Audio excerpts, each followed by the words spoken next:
Welcome everyone to the Voice of Terminus show.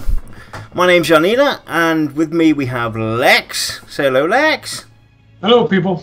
And in the background we have the wonderful Shy, who will be doing the moderation today and taking questions, additional questions to ask our wonderful guest, Vaad. Say hello. Hello, everybody. So today's show is obviously an interview, and we're going to talk with Vaad about Pantheon and a bit about himself, introduce him to the community. Lex, you want to go and start off? Sure.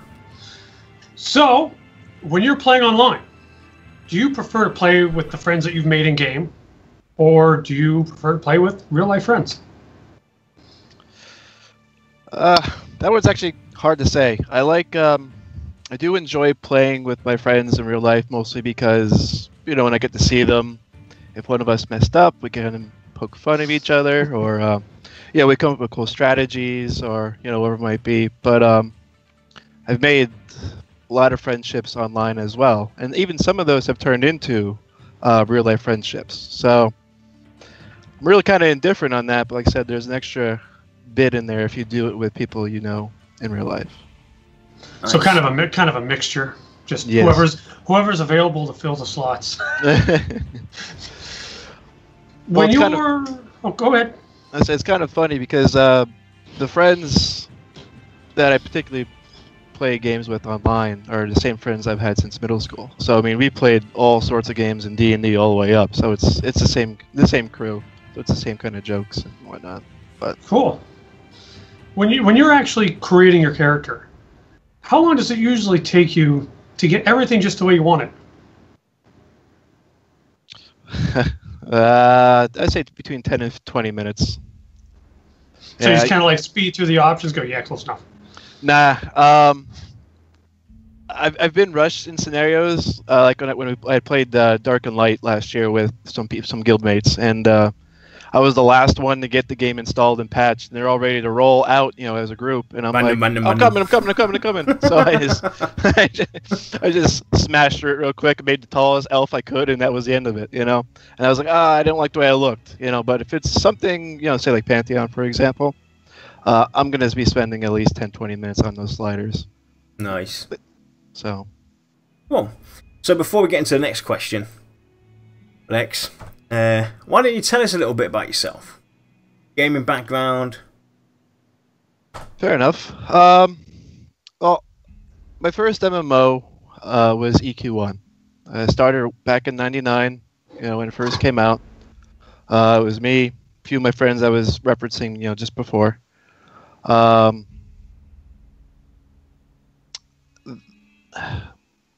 started.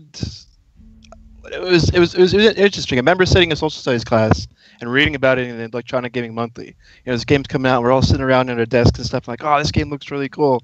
You know, so, you know, sure enough, it came out. We all jumped in, and we just all started kind of, you know, figure out what classes we were kind of attuned to. You know, I was more of a, I like to play more like a wizard, a caster type class.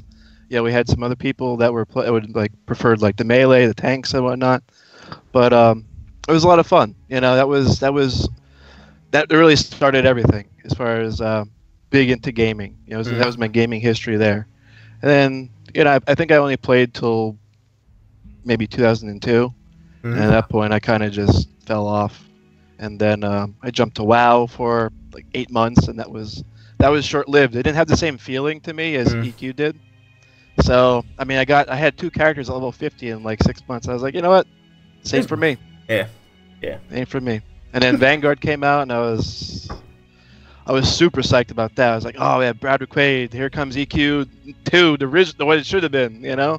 And well, that, you know, what happened there is what happened there. Yeah. So, and now we're kind of here. So. Definitely. So, talking about, you know, personal stuff, what is the best movie you've ever watched and why? I'm gonna go with the original Transporter 1 with Jason Statham. Mm-hmm. I thought it was just a really well made video movie. It was action packed. I mean, especially back then, I really enjoyed cars more so then than now. But yeah, it was just cool watching a badass drive around in a BMW, all sorts of trickery and cool action fights and whatnot. Cool. So, there's a scene that always sticks to me about that movie. It was really early on where the bank robbers jump in the car and they're like, "We're overweight." It's like, "We are exactly this much overweight." And eventually they argue and the guy's like, "Fine," shoots the partner, throws him a door. There. Are we good? Yeah. We're good. Yeah. So professional. That was another part of it, I think I like it too, because he was doing something he shouldn't have been doing, but he was extremely precise. Yeah. That was cool. Definitely. Really good actor as well. So, let's get back to the Pantheon stuff. If you had the choice of starting in a new starting area or a single area where all new characters spawn, which would you choose and why? This question, I'm not sure. So when you say new starting area, so I'm thinking like say EQ or Pantheon, where we're supposed to have independent starting cities. Mm-hmm. Yeah. Is that what you mean by new starting area? Yep. Okay. New starting area, hands down. Mostly because if you're in a single point and everybody just kind of spawns there, you really don't feel any sort of affinity to that city because just kind of everybody just lumped into one.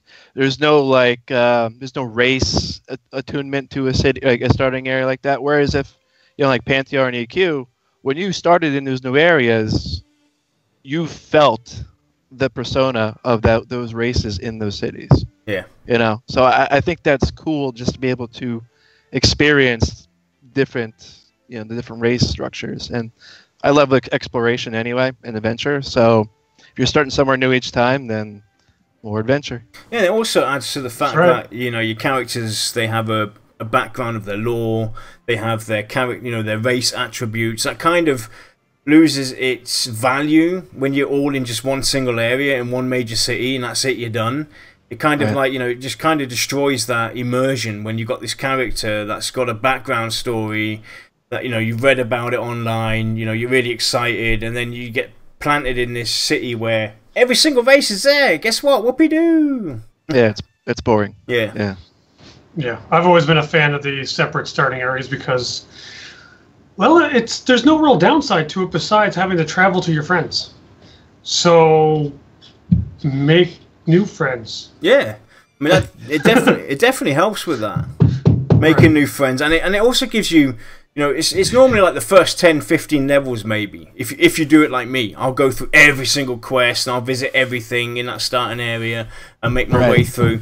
But, it also helps you learn about your character without relying on your friends that you've had for a long time. And who's doing that banging, dude? My wife's banging on something and I don't know why. Yeah, so will you be getting a new system for Pantheon? Oh yeah, hands down. I have to. I've been. I shouldn't have to, but I will. I will just because. Yeah, we all excuse you've been looking for. Thank you. That's the best way to put it. Yeah, my system, I built it back in 2015. Having like a 980 Ti and whatnot in it. Yeah. i5, and it runs all the games I have now, with no issues. But I want 4K glory with Pantheon. So it's one of those games like where. You could have a system you bought last week. You hear about this game coming out. You're hooked on it. You're drooling for it. You're going to buy a new system. You are. So yeah, definitely. And Lex, I just realised I stole your question, didn't I? Good. That's okay. I have a feel. I'm just waiting for my wife's light to come crash into the. So I'll carry on. From what we've seen so far in the streams, what's been released as images or as background stories on some of the starting areas, which are you most excited for? Or you want to see, and why? Well, I plan on playing Dark Mirror Wizard, so was it Sayonai? I can't say it. Sayonai's Rest. Yeah. I do want it mostly because that's going to be underwater, or at least a water-based city, from my expectations. You know, we haven't had anything concrete on it yet, but I'm really interested in seeing what they're going to do with water combat and zones and whatnot. So Yeah. I just that really pulls me in there. That's different than anything else I think we've experienced up to this point in an MMO. So Definitely.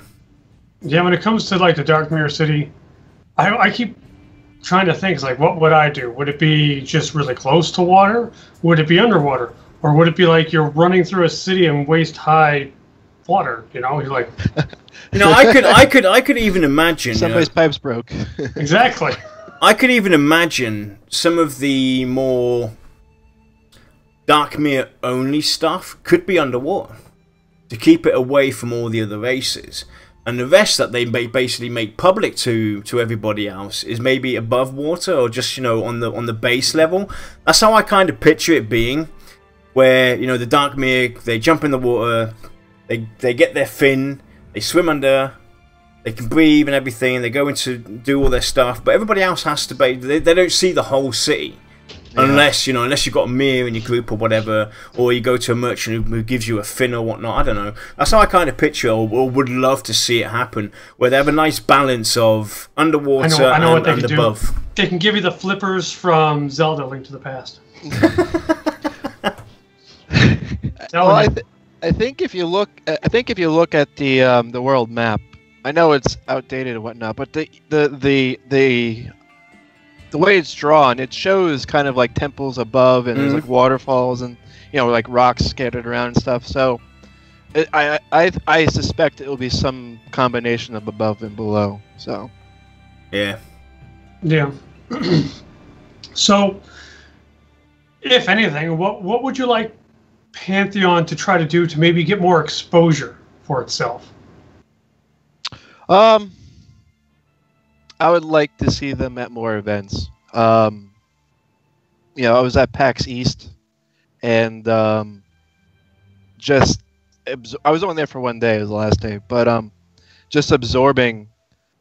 was just observing rather a lot of what was happening. I would just stand there and kind of watch, because I knew what I was expecting, you know. But I was interested to see what others who may not be familiar with Pantheon and what they're trying to do and whatnot, what their reactions and whatnot were. You know, I spent a few minutes talking, you know, to each of the devs that were there. Very cool guys, had a lot of cool information. You know, there was a lot of good conversations between us. It was that. So that, I think more of those types of events would be beneficial.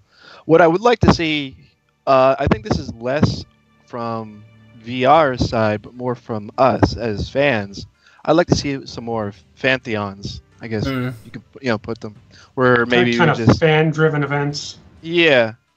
You know, maybe obviously we'd probably have to pick some sort of nearby larger city for it to make sense. But as I know, like Ronix in New York City, Convo is in Philadelphia. You know, so maybe if there's enough people interested in the area, they just have a fan base thing that starts up, and then you just have a guest appearance by one of those devs. Yeah. You know, and maybe they can just say a few things about the game and whatnot. You know, so I think that'd be pretty cool. Have everyone buy them a drink, and then they'll spill all the secrets. All the beans. I'd like to see T-shirts too, to be honest with you. I would like to see. Yeah, I would like, because I was thinking, like, I actually asked Ronak about this at one time. I was like, can we use any of the art for, you know, the classes and stuff like that? If I wanted to just make a T-shirt, and if we could sell them, we just take the proceeds and send them to VR for extra funding or whatever it might be. And I was like, well, think about it. You have a shirt, you put the class on the front, maybe you pick a race, male, female character model, and on the back you take whatever they had given for the class release and kind of just staple on the back so people have an idea what the class might be about. You know, something like that might be pretty cool. Yeah. Yeah, I would definitely go for something like that. Get me a Scar Dialord shirt, or even just stickers with the logo of the game. You know, There you go. I got to slap a sticker on my laptop and represent. I have a few swag buttons from PAX that I have kept. I'm hanging up now, but I want more. Give me more. Yeah, definitely. More things. Well, you know, it's not something that they're shy from. They've mentioned it a few times. They want to put up a a merch store, and hopefully that comes sooner than later. We'll have to wait and see. But I'll be definitely I'll buy it out up and down twice. I'm buying myself a Dark Mirror Wizard shirt as soon as I can. So we know you plan to play a Dark Mirror Wizard. Is this typically the kind of class and possibly style of race that you usually select? Wizard is my default for since EQ. So since EQ, Wizard, WoW was Wizard. In D&D, primarily Wizard. I just always gravitated toward the high damage glass cannon type of I am more intelligent than the rest of my group kind of mentality. So for some reason, I can picture you sitting around a table with your friends playing D&D and just going, "Oh God." I may or may not have somebody that I play with that likes to drink when he's playing D&D and acts like a troll. Yes. not internet troll, an actual troll. Yes. Right. Cool. Awesome. So we obviously chatted a bit earlier on before we went live. So now, what was your first wow moment in Pantheon when you started to follow the game? What blew your mind? I first started following Pantheon right when EQ Next got canceled. So one of my other buddies I used to play EQ with, and he's one of my longtime friends. He told me about Pantheon. Was it 20? When did the Kickstarter begin? Was that 2014? Yeah. So it was, I think, right when they first started the Kickstarter. And I had looked at it and I was like, oh man, Brad McQuaid, okay, cool. I was like, I'm not really seeing anything there right now that and I'm right now I'm focused on EQ Next, blah blah blah. And then EQ Next got canceled, and then they dropped that first stream in 2016. Was that 2016? Yeah. I think it was. March 11th. And yeah, when I watched that, I was laser focused on that stream. And I think they did it right because they put like the A Orc Bruiser or blah blah blah. So it was right there. EQ Nostalgia was kicking, and then the ding kicked me in, and then just watching them kind of adventure out, and then they get to like a camp, and then they're like trying to find somewhere to position. They had another group on the other side, and they were all like pulling stuff like that.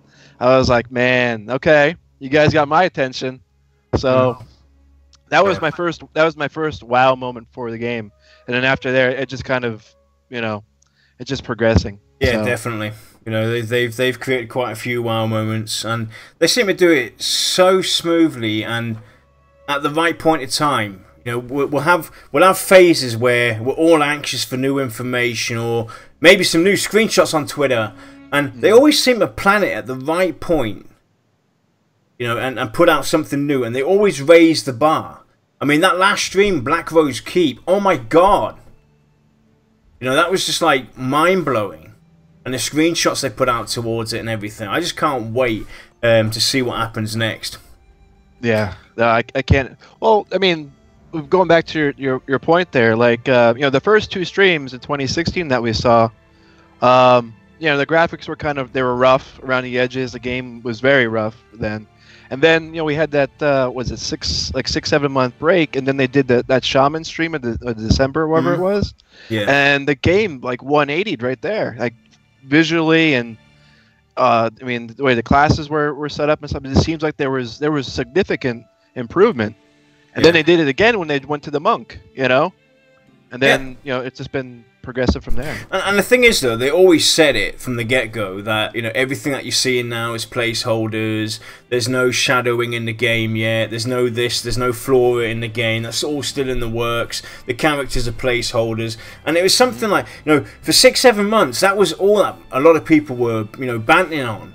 Oh, the game looks like EverQuest, just with a slightly modern graphic twist to it, but it's still kind of like 1990, you know, like early 2000 graphics. This game sucks. Right. And it's like, you know, this game's still in development. It's like in pre alpha.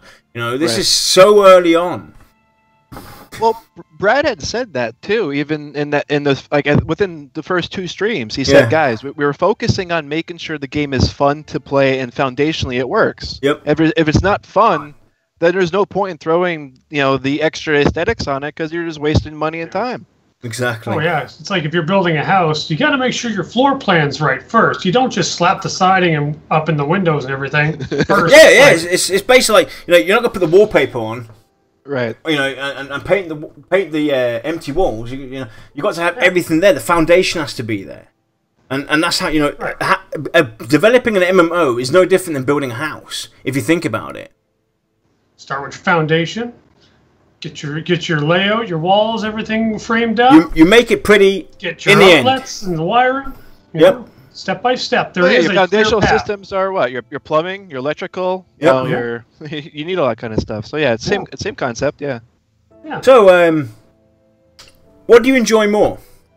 Raiding, exploring, grouping, crafting, all of the above, and why? I'm going to go with all of the above. I'll take all the above as my answer. I'll take everything, Alex, for 400. Yeah, pretty much. But they are descending. So grouping is my favorite, first and foremost. Mostly because I love the social interaction, and I like just working with people together to get to a goal.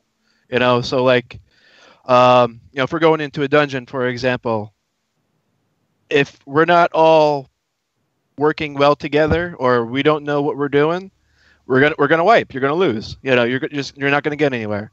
So, but I like that cohesion of a group. After that, you know, exploring is probably my next one. It's because I like to see what's next. You know, what's over the hill, what's down this tunnel. You know, what's in this hole. You know, so that's exciting. You know, crafting would probably go next. I like building. I'm a kid. In the 90s, I was playing with Legos all the time. I like to see things come together. Yeah. You know, so I feel crafting in that regards is a similar process. I was just gonna say, did you play that? You know, you mentioned you're following EverQuest next. Since you mentioned like building everything, did you play Landmark? I did play Landmark. That was fun. I played it for. Yeah, I probably put at least 60, 70 hours into that, before I finally decided enough with it. But that was fun. Yeah. I played, like I said, last year I was playing Dark and Light with some friends too, and it was fun going out and gathering the materials with friends. So there's a grouping there, there's your exploring, and your crafting was all in one group. That was one game.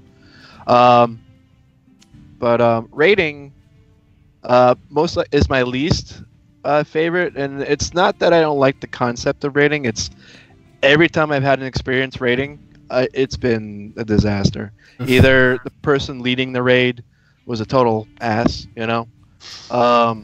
or yeah, Lex, we're looking at you, man. I'm not guilty of doing that. We've heard your stories. No. Really that bad, Lex? I used to be real bad. Okay, so it's Lexer's fault that I don't like raiding. Oh, you didn't play on the Kazakh Thule server, did you? No.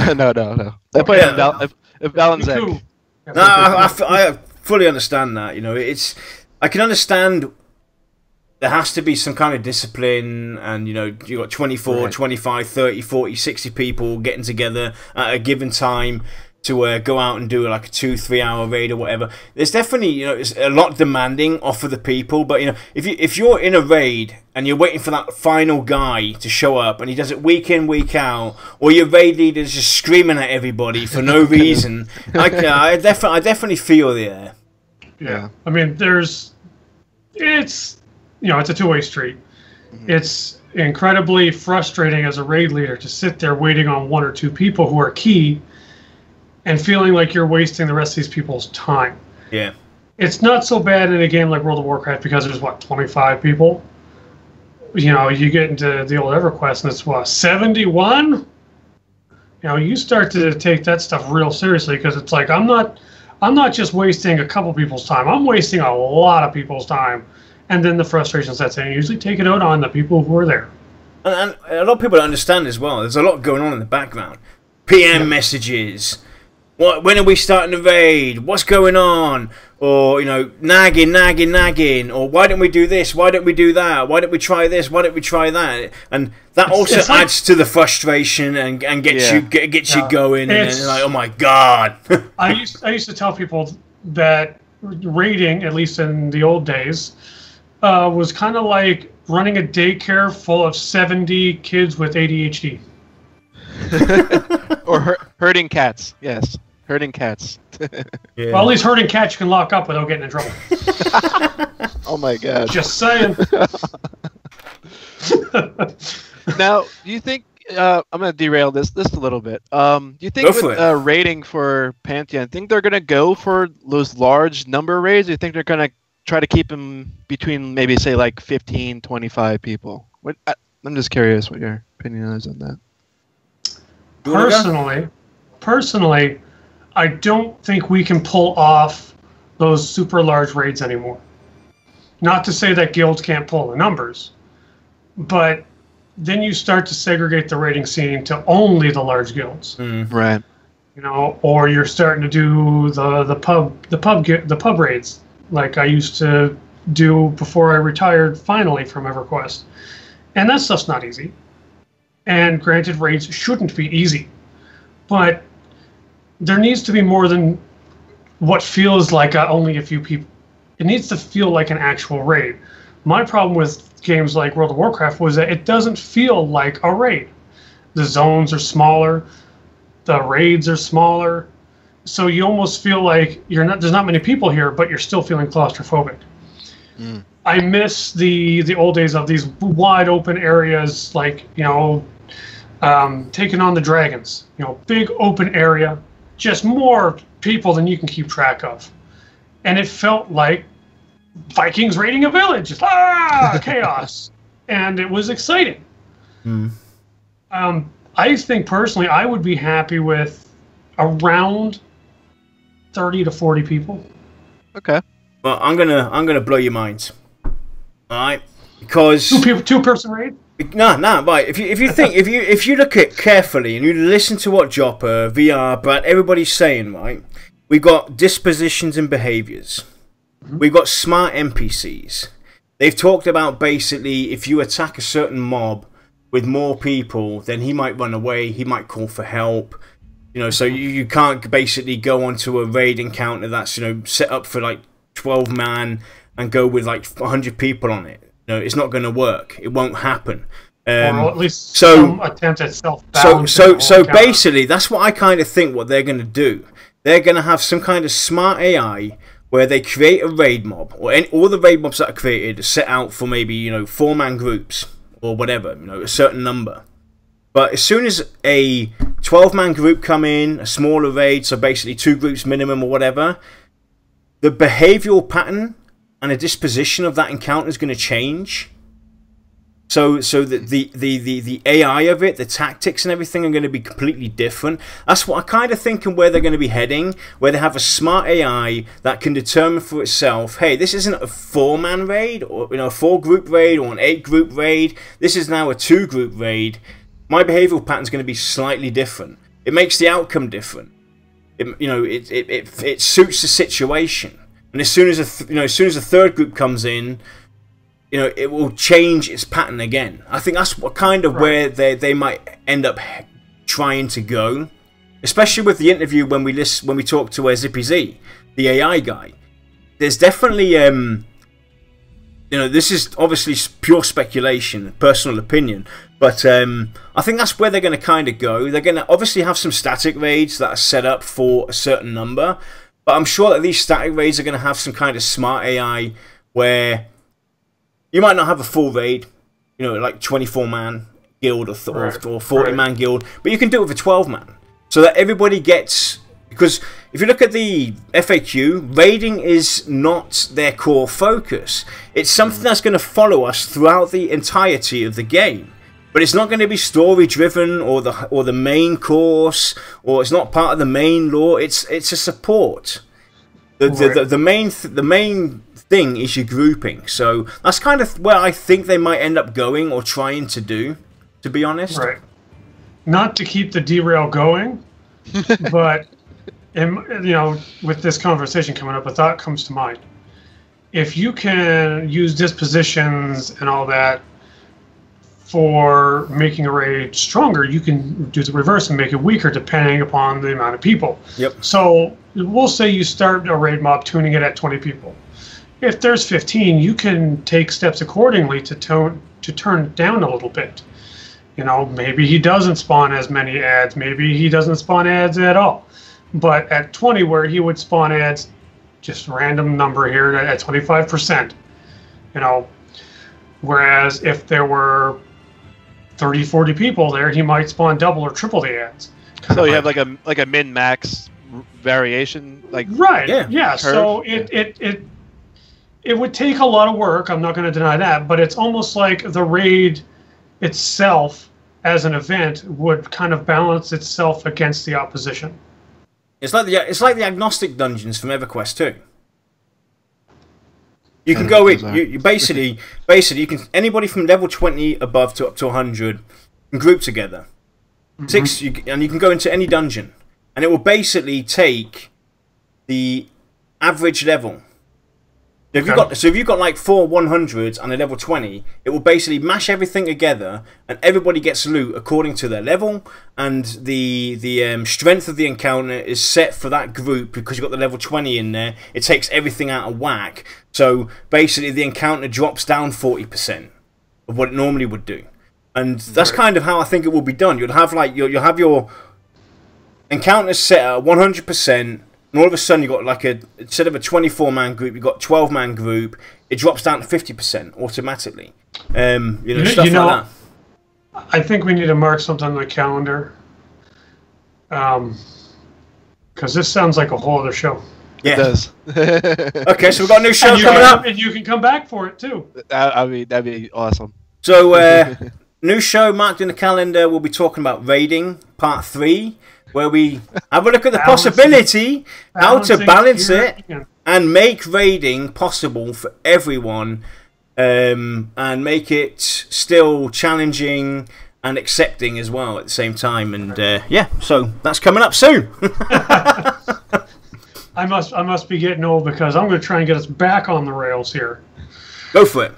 Now, we know from previous questions that you don't spend an absurd amount of time at the character screen. But with that being said, do you prefer to have less options, or do you prefer to see more options when you're creating your character? As far as that goes, I would say give me, for instance, if I wanted to do a face, right? So sure, you can give me some cheek adjustments in or out, maybe some chin adjustments, maybe some lip adjustments, nose adjustments, but don't give me here's a nose. Your nose is gonna be this big or that big, and you can curl it if you wanted to. You can pull it the tip out as much as you want. So not the third 3 degree sliders for the width along the bridge. Correct. Yeah, that. That is. All right, I moved my mic. Sorry, but I moved my. Yeah. So I don't need to worry to that degree. I personally don't care about that degree. I want it to be something where I feel like it's unique enough, in the world. The way I look at it is the character is going to be a representation of me in the game, right? It's my avatar in the game. Right. So it's obviously not going to look like me because I wouldn't fit into a fantasy setting like that. But I'm going to make it to what I envision if I were living in this time, and I was if I was a dark mirror wizard for then this is what I would look like. This is me. So that's why I approach it. Nice. That's pretty much what I do too. Yep. Too much is too much. I mean, BDO for instance, that's just way out of hand.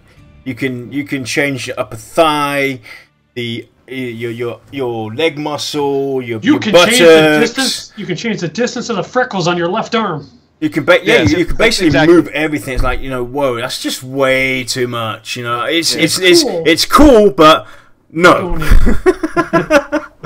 So Are you main for game or are you an altaholic? Main. Primarily main. Only time you'll see me pop around in alt is if I've been max level for about 6-7 months and I got nothing to do. And that's pretty much what it comes down to. But yeah, for the most part, I'm gonna stick to my primary character. So. Wait. So what do you think your first alt's gonna be?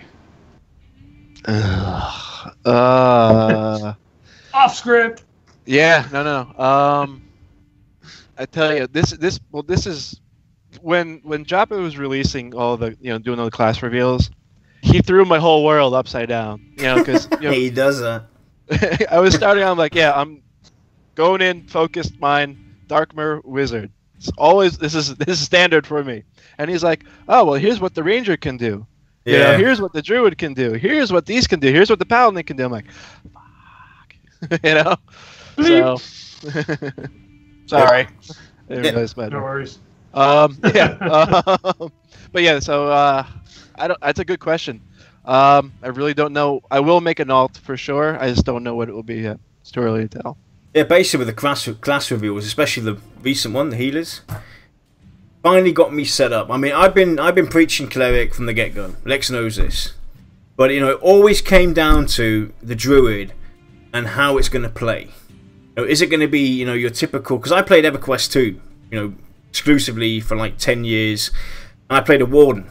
I loved the warden. It was a hot healer, fantastic speed and everything, and it always came down to how are the druids going to be in Pantheon? And with the druid reveal, I'm like, oh my god, I'm drooling. I'm a druid. So everybody out there, so awesome.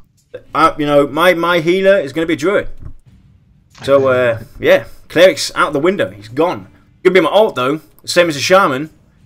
But yeah, druid all the way. Yeah. So. We don't really know what your alt's going to be. We know what your main's going to be. I got to ask, what is your least favorite class and race? That's easy. Scar Direlord. Oh, I mean, I'm only kidding. I'm only kidding. I had to do that. Yeah, Scar Direlord sucks. Yeah. Only because you're not good enough to play one. All right, touche. Like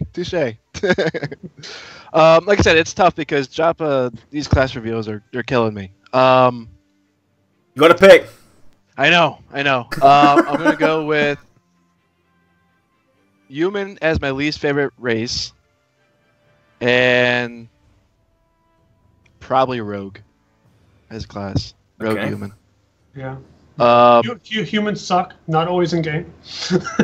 I mean, it's just I'm playing a fantasy game. I'm a human in real life. I don't want to be a human in game.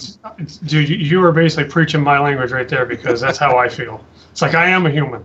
Why do I want to be a human? Yeah, I haven't seen any classes that I really don't particularly like. I like everything I've seen so far, but I would just say rogue because they still seem pretty much like a regular rogue and nothing too fancy, So Right. Hey, he's got rope, dude. Yeah. He's got rope to tie up people. Yep. Yeah. Yeah, tie up all the people that talk bad about his class. He'll have you dangling. That's my shtick. He'll have you dangling in amber fate, and then he'll just let the rope go, and then you'll drop down. Oh, boom! Oops! Sorry. So, let's assume for a minute that you had no other choice. If you had to choose between playing a human or playing a rogue, which would you pick? Rogue. Oh, I go with the rogue. I told you. I think I hate the humans. That was hate the humans more than I hate the. That was like the fastest answer we've had on that question. Yeah. Most people are like, I think this. It's like, no. Yeah. Oh, no. Honestly, I think I'd answer that one pretty quick myself. So. And So I'd play anything besides a human. So connecting and sticking with least favorite stuff and everything.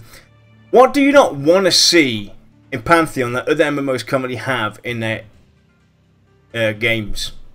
I got three things: no cash shops, no silly aesthetic pets, no armor dies. That's it. Don't want those. I don't know. Cash shops just seem to ruin things to me. They just seem to take away from the authenticity of you adventuring and achieving something. You know, whatever it is you're going for. Aesthetic pets, it's a stupid gimmick. I don't know. If it's a wolf pet, you know, for a shaman or a necro pet or a summoner's pet that actually have value within the game, absolutely. But hey, look, I have a cute little owl, bunny rabbit, centaur, bunny rabbit. Yeah, just get out of here. I'm gonna smack you. And then armor dies. Mostly, like, and this is just me being this, you know, this is nostalgia kicking with EQ. When you're in EQ and you were watching people walk around, and you could tell if they had a flowing black robe, if they had a shiny metallic robe, if they had mithril plate, or, you know, the set armors for wherever the class was. You knew what those items were and what they meant and what they had to go through to get them. Sure, they could have bought them, but you know what they still had to go through to get them. You know, if everybody can just take armor and, hey, I'm level 5 and I have this regular chainmail, but it's, you know, dyed pure red. I have rubicide armor. It's like, no, you don't. Get out of my face. Yeah, I agree with you to a point with that.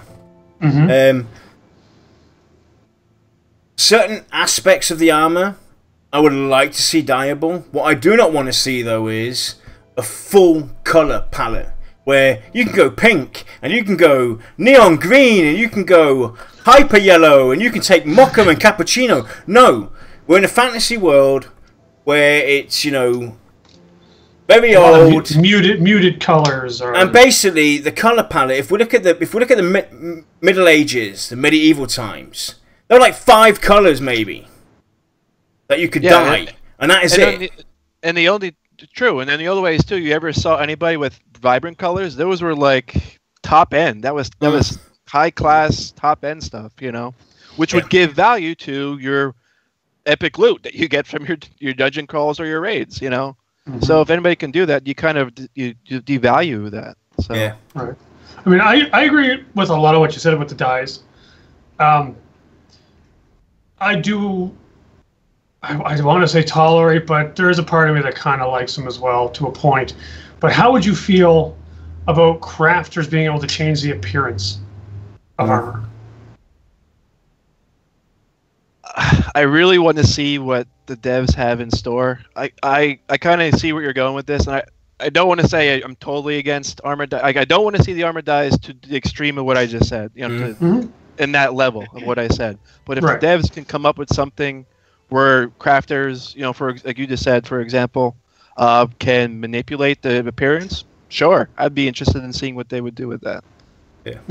To me, it kind of makes a little more sense to have crafters do it, because you're essentially taking it to a craftsman or craftswoman, having them do something. Like you could add a gold filigree to it, or maybe they could add some extra colors to it.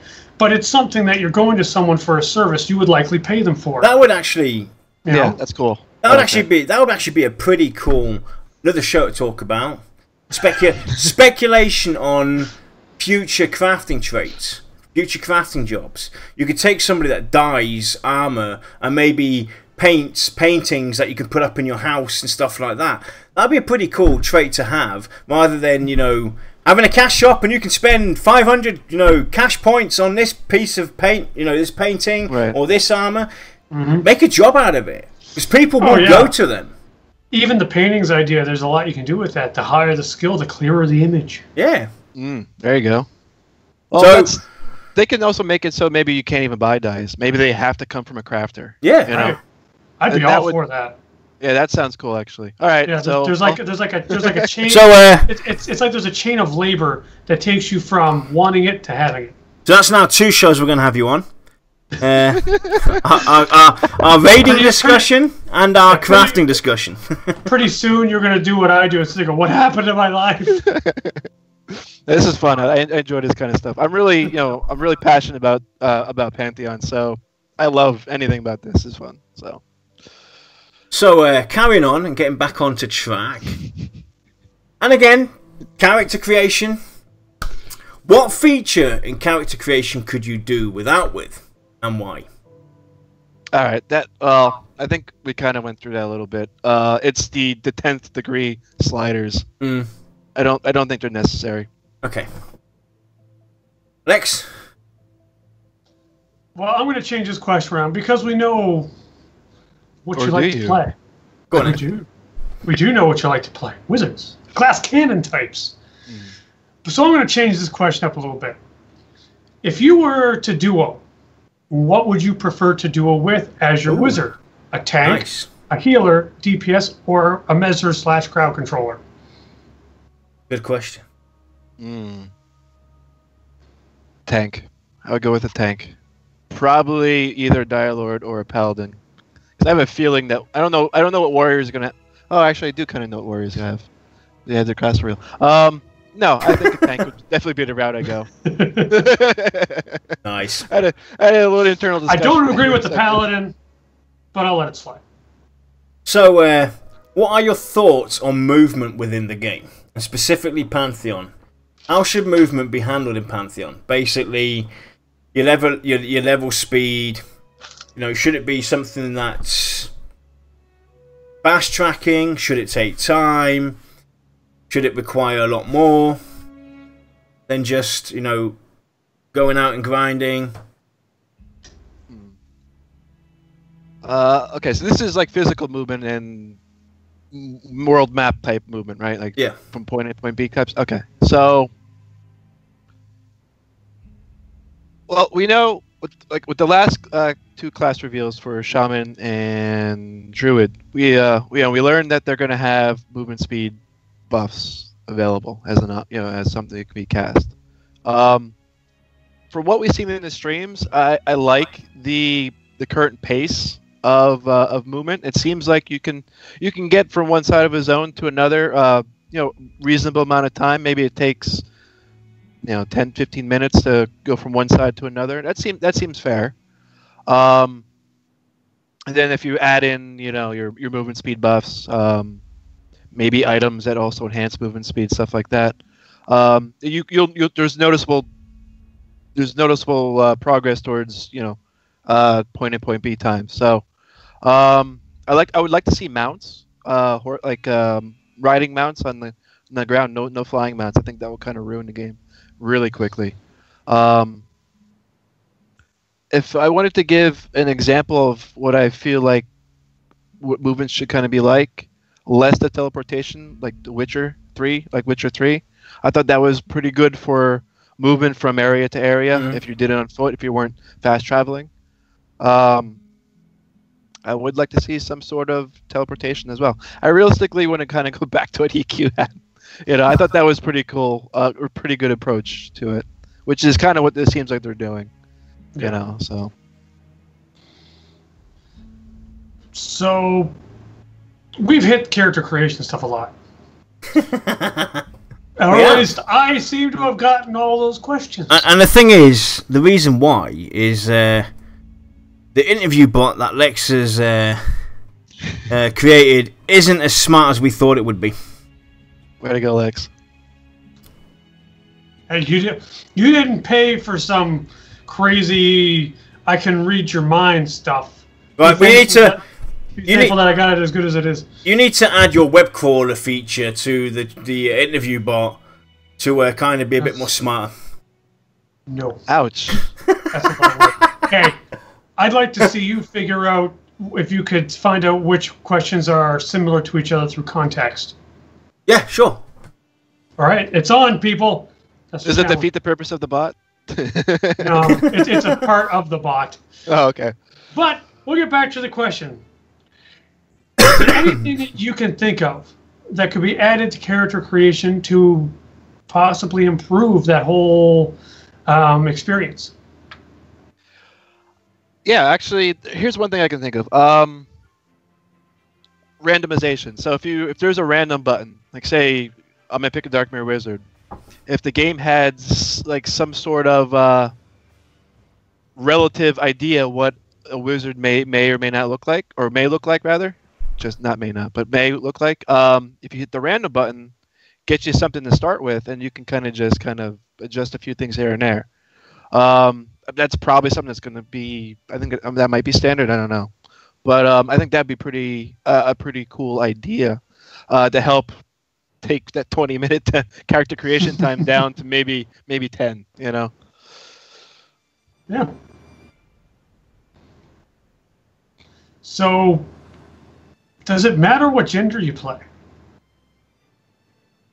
For me, yes, it does matter. Like I said, the character is a representation of me in the game, and I identify as a human male. So I'm guessing male here. Yeah, so I identify as a human male.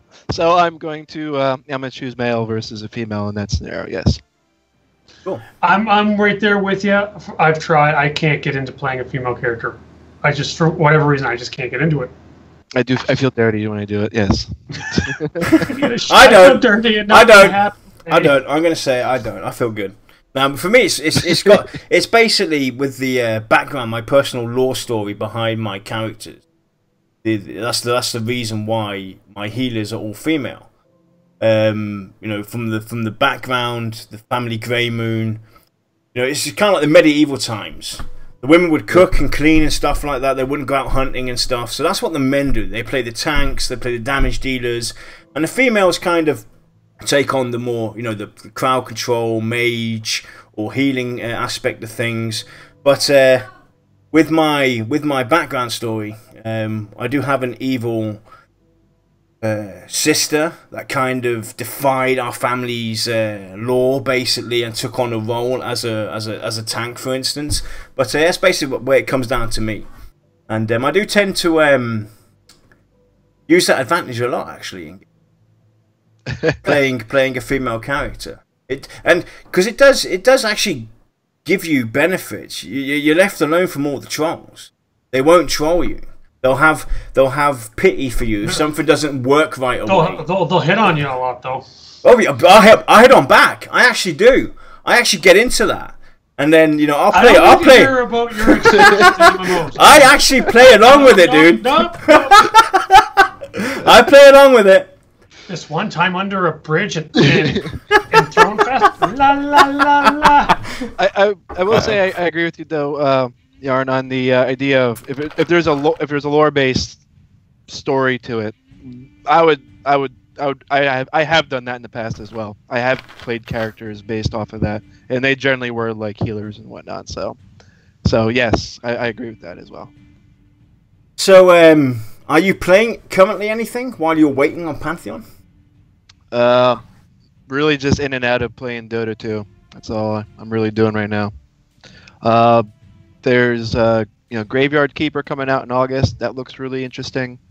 And then with Pathfinder Kingmaker's coming out shortly. So they're single player, but they look like they're interesting to play. So I might pick those up while waiting for Pantheon.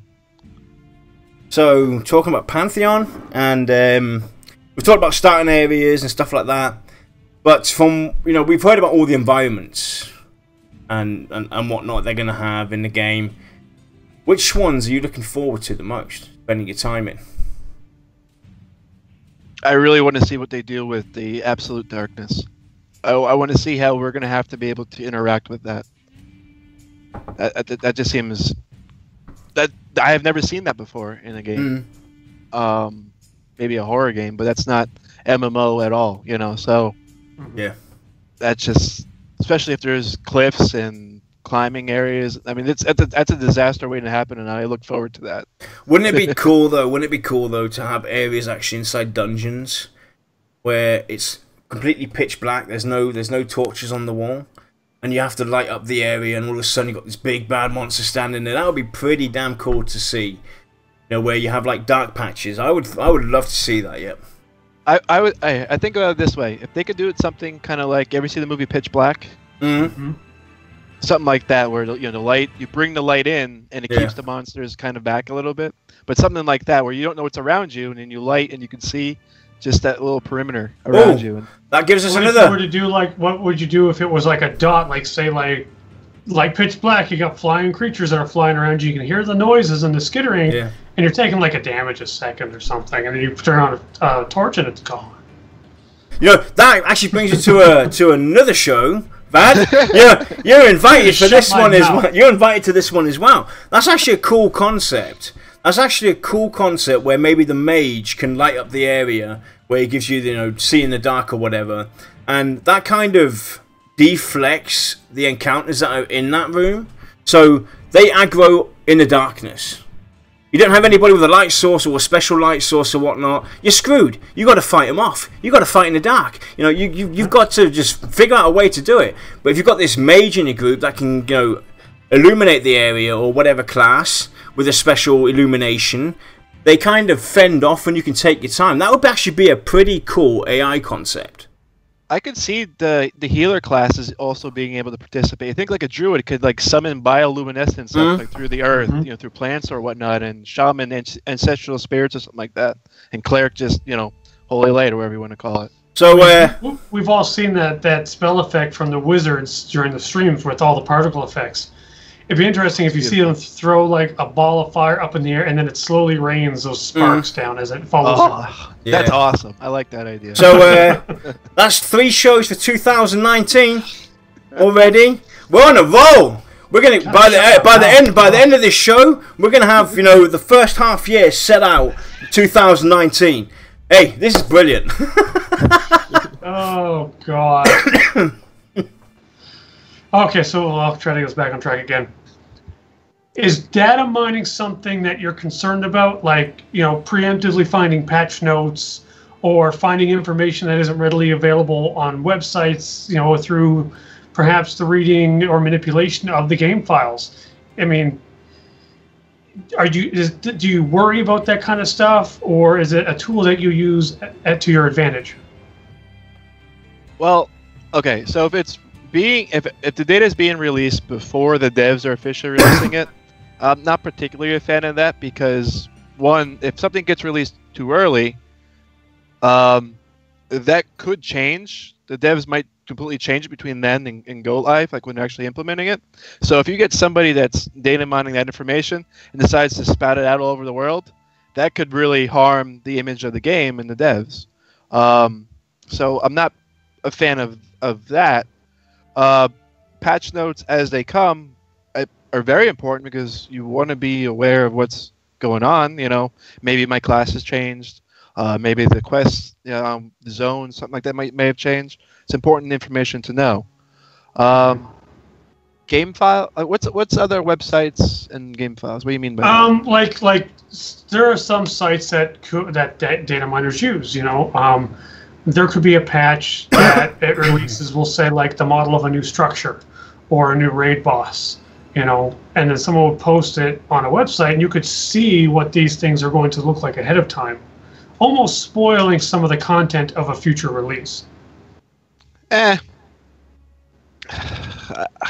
tough. I guess it depends. Like I said, if it's something where it could hurt the vision, like the word I'm thinking of, I can't think of it. If it hurts the presentation of the game, the perspective. There we go. Perspective of the game to the public. Then I don't want to. I would prefer it not be something that somebody leaks or takes and posts. But I don't know. This is. I mean, I don't think I really care at the end of the day. Yeah, I'd have to agree because you as the player, you can choose to consume that content that's being released preemptively, or you can choose to ignore it. Yeah, it's like that's kind of like spoiler sites in general. Somebody has a site that they have maps and links and stuff like that for requests and whatnot.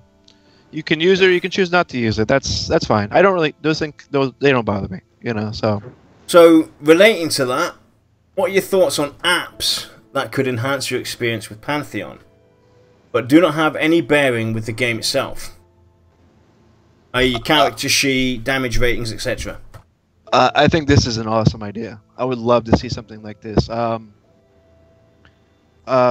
just beforehand, there was a chat in one of the Discords about having chat communications in and out of the game. So like an app that sits on your phone and maybe it ties into your guild chat.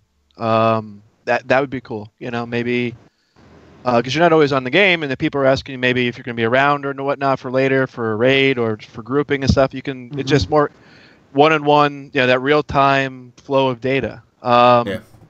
I used to love the old EQ chat app. I didn't know one existed. Yep, where people could actually like send you tells and stuff from a little desktop app. I remember it was PC, it was PC only. Wasn't there one else on the server screen too when you're waiting for servers to come up? I think there was. I believe so. Yeah. Yeah, we talked about similar thing with the chat. I think it would definitely enhance the game, and it would help you and your guildies, your raids, and everything, because. And then there's no more excuses that, hey, I'm sorry, I couldn't get online and tell you I'm not coming. Hey, you can actually communicate to me in-game from outside of the game and tell me you're not going to show up, you're going to be late, you want to push it back. There's no more excuses. And it definitely, it's on the fly. And I think that would be pretty great to have. Yeah. And you don't have to implement like world channels and such. Yeah. Though you could if you were really eager to do it. But all you need is the ability to send and receive tells. Query the server to see if your friends are online or your guild, and talk to your guild. That's it. I tell you what, I do like the idea though of the character sheet. I think that would still be neat too. Like for instance, say we're in a guild and I want to. We're on the forums, and people still use gaming guild forums anymore. But we're on the forums, and everybody has their character sheets, piled in there, and you can hover over the information that's in it, and you see the specs and whatnot, the stats of the items and stuff. Or even if it's in that mobile app, because maybe I'm out talking to my friends. I'm like, hey, look at this. This is what's going on with this. And I think that'd be kind of cool. I like the idea because if I'm working and I don't have access to the game, if I run into a difficult obstacle, I need to get my mind off of it. Yeah. So I'll start looking at upgrades. Oh, I don't know if that's an upgrade because I don't know what I'm wearing now. Or I forget the stats on it. Well, no problem. Oh, nope, not that one. It'd be just something to help some people like myself who maybe you're a min-max or maybe you're more just curious. And it's at your fingertips. Yep. That's fair. Yeah. So, and here's a question that I never really ever thought I'd ask a guy.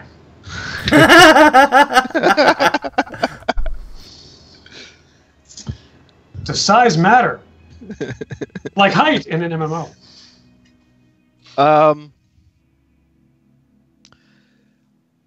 I would like to see that be a thing where, height does matter, and potentially width as well.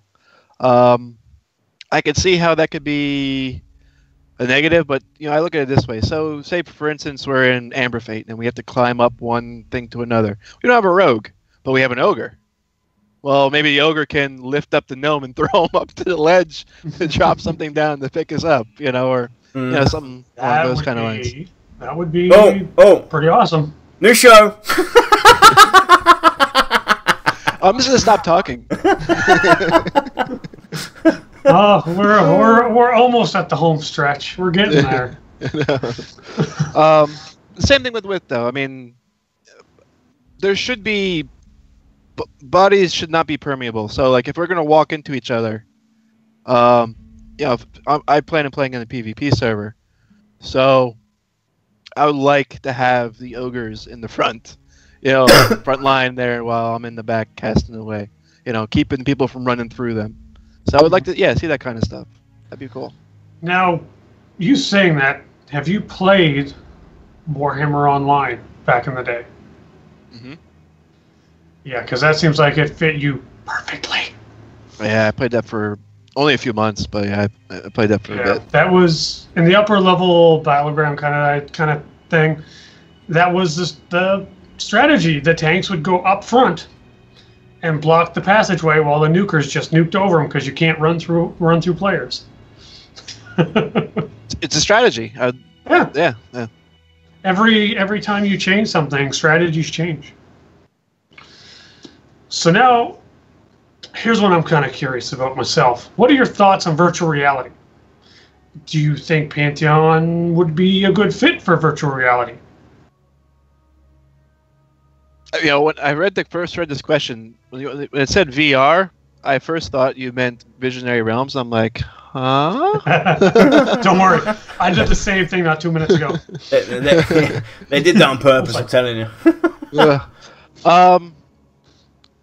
VR right now is kind of seem like it's fading. Like it's one of those things that's not really doing anything. It's kind of stagnant. I would love to see integration with Pantheon. I think that'd be awesome, especially if they had, you know, to the point where like if you're standing there and you're in VR, but you have like the handheld parts or you have like something underneath your feet that actually is detecting you moving around. I could see myself with, you know, goggles on and just swinging around my apartment, knocking over lamps, but you're getting the fat loot. Yeah, I can see that. Yeah, That'd be awesome. I mean, I know there's already a VR game like this, but to me, it's very clumsy. But what if, as a wizard, you actually had to try to like trace out your spells? Because if you're carrying the two handhelds, you don't have a lot of, you know, you don't want to be like, oh god, I gotta hit this now, hit that, you know. So yeah, that'd be awesome. Actually, that'd be pretty cool. If they had you had to move your hands around, make a there was a game like that for PS3 that when it first came out, I forget what it was called, that had you to do something like that with the controller. I think there is a VR one like that. I think it's called like Wizard Duel or something like that. Granted, it looks really, really neat. 'Cause I think it was one of the first of its kind. But when I watch people play it, it looks incredibly clumsy. Like you'll see people doing the thing and then it won't fire, and they'll do the same thing. And it's like, oh, it fires this time. Yeah, see, that wouldn't work in Pantheon. You can imagine trying to cast a heal and it's just you keep messing up the incantation Fizzle! for it. Fizzle! Ah! Then you just hear the guy scream, or the person scream on the other end of voice chat, and then something smashes. Yarnila is banned from using VR while playing healer. I could just see me as a tank just swinging away, and all of a sudden, bang, right into my monitor. Ah! Yeah. So we'll skip the next question because we kind of touched on third-party apps already. If you could copy back to character creation, hey, we love it. If you could copy a character creation section out of any other game and add it into Pantheon, which game would it come from? I apologize. I have no answer for this one. I can't. Hello Kitty Online. Huh? Hello Kitty Online. It's been such a long time since I played a game that had any real customization to it like that. Yeah, I don't. I'm sorry, I got nothing good for that one. That's okay. So let's fast forward 3 years. What do you see Pantheon being? So 3 years, that should be roughly 1 year after launch, give or take. Fast forward 3 years. I'm almost at launch. Well, fast forward 3 years, I'll have no job because I'll be playing too much Pantheon. I'll be kicked out of my apartment, so I won't be able to play Pantheon, and I'll be rooming with somebody else playing Pantheon. We're going to start a Pantheon commune. Yeah. Honestly, I really think that Pantheon's going to be no setting expectations too high. Maybe going to be the resurgence of MMOs, fantasy MMOs.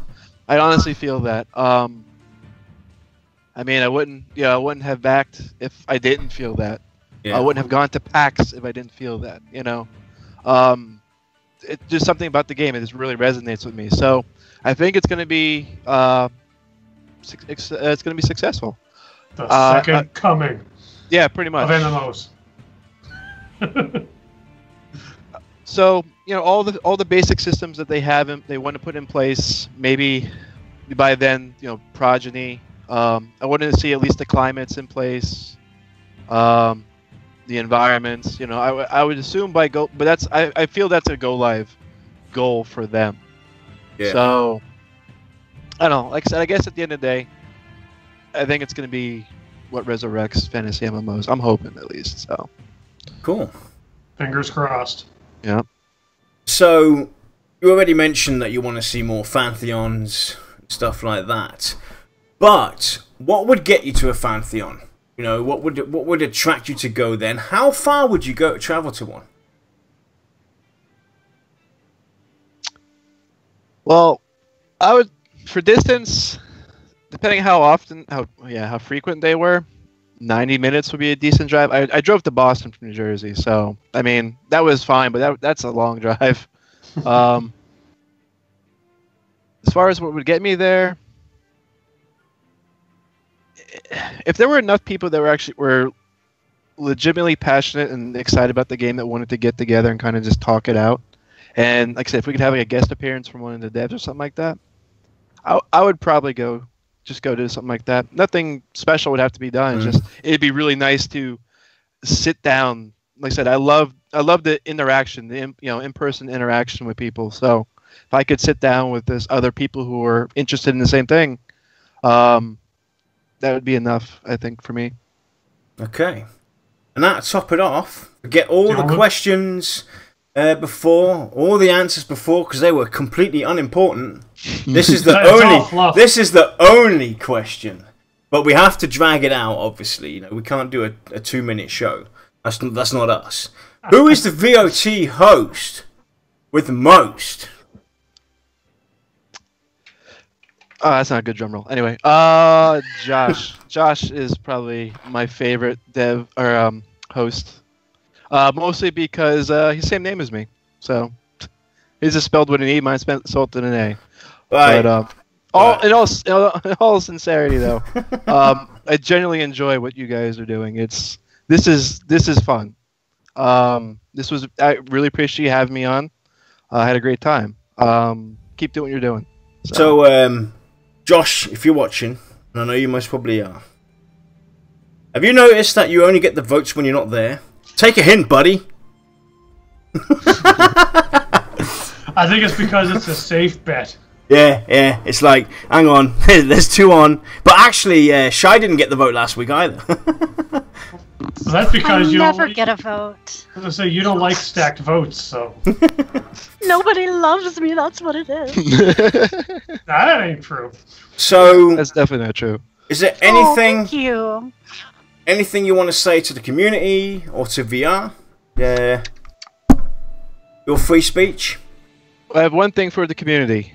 One thing the community, one thing for VR. So for the community, I think we all need to not let ourselves get heated so much in conversations we're having on forums or in the discords or whatnot. I think everybody's passionate about the game. There's no doubt about that. But we need to just chill out a little bit and let the devs do their things. Say what you have to say and talks amongst each other for sure, but don't beat people over the head with your idea expecting it to stick, because it's never going to work. So for VR, just keep doing what you're doing, guys. I said this at PAX too. I said, you guys sold this to me. I'm all in on Pantheon. And there's a lot of my friends are, and people I talk to that are also interested. We're all in. So just keep doing what you're doing, and we're here to support you along the way. Sweet. Well said. So that was our player Q&A with Vaad. Thanks for joining us, man. It was a blast to sit down and chat with you. We're obviously going to have to plan out the next 3 shows that we... Hey, guess what? We just came up with tonight with yourself. And for everybody out there, next Friday is going to be a pretty big show. So, actually, yeah, that's really big. Let me go in there. I don't know why. Trust me, you're going to want to tune in. Don't know why that went all back. So next week is a community show where we have lots of guests. Amongst some to name: Basgrim, Sacred, Pantheon Radio, Ivoras, Pantheon 101. It's gonna be awesome. I'm gonna get drunk. Obviously, our crew's gonna be there. I'm just trying to think. If I forgot anybody that I mentioned already, I'm sorry, but it's gonna be an awesome show. We're gonna have a look at basically the beginning of the year to now, what's been happening with Pantheon. What's been happening within the community, and where we think we're going to be basically from a personal perspective come the end of the year, beginning of new year, what we can expect from from Pantheon and the dev team. So tune in for that one next Friday. It's going to be a big show. A lot of special guests as well. We have some special guests joining us, and yeah, we're looking forward to that one. Going to be a blast. It's gonna be awesome. Going to be chaotic, which is great. Yeah. Oh, I'm gonna love it. I still need volunteers to help me out setting up the cameras and whatnot, because I don't know how Hurting your cats, as it were. I'm gonna pull off what I want to pull off when I pull it off. Oh But, God, you're keeping your clothes on, right? So I don't think I want to volunteer now. I'm having second thoughts about the show now. Yeah, so I need a few people to help get on Skype with me and set up the cameras and whatnot in different perspectives. So anybody out there wants to help me out there, give me a shout. Anyway, great interview. It was great sitting down with you, getting to know you. Love to have you on again whenever you want. Anything you want to talk about, you see anything coming up on our shows, you got the time, you want to jump in, let us know. And we will see everybody next Friday. Shy, are there any questions from chat that were asked? No, I think everyone was just kind of listening. Nobody likes me. That's what it is. I know. I feel your pain. I think it's just because this is my first show back, so they're making so apparently Smoko said questions ? And now he's saying what? So there must have been some questions flying through. If you want a question answered, you gotta tag Frogzor. That's what I kept putting it in there. Nobody said anything, so you need to add a function to a bot where it kind of like you exclamation mark question, you type it in, and then it basically automatically sends it over to Shy or something via Discord or whatnot, or even as a private message on Twitch. So Lex will get right onto that. I get so many private messages. Lex will get right onto that, and hopefully we'll have that for you guys sometime next week. And we haven't forgotten. You tag me. Frogzor, you tag me.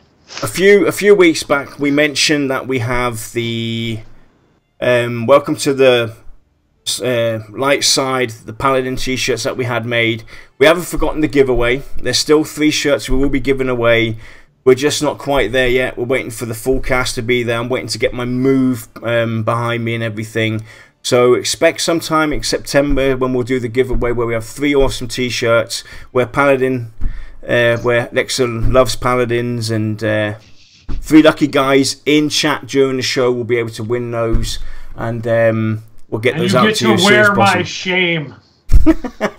So we haven't forgotten that. So that will be happening. Anyway, I'm going to call it for tonight, because I've had one hell of a day, and I've got to be up in 7 hours, and it starts all over again. So with that, have a great evening, great weekend, and we'll see you the latest next Friday, everybody. And again, Vaad, great having you on, dude. Thanks. Take care, guys.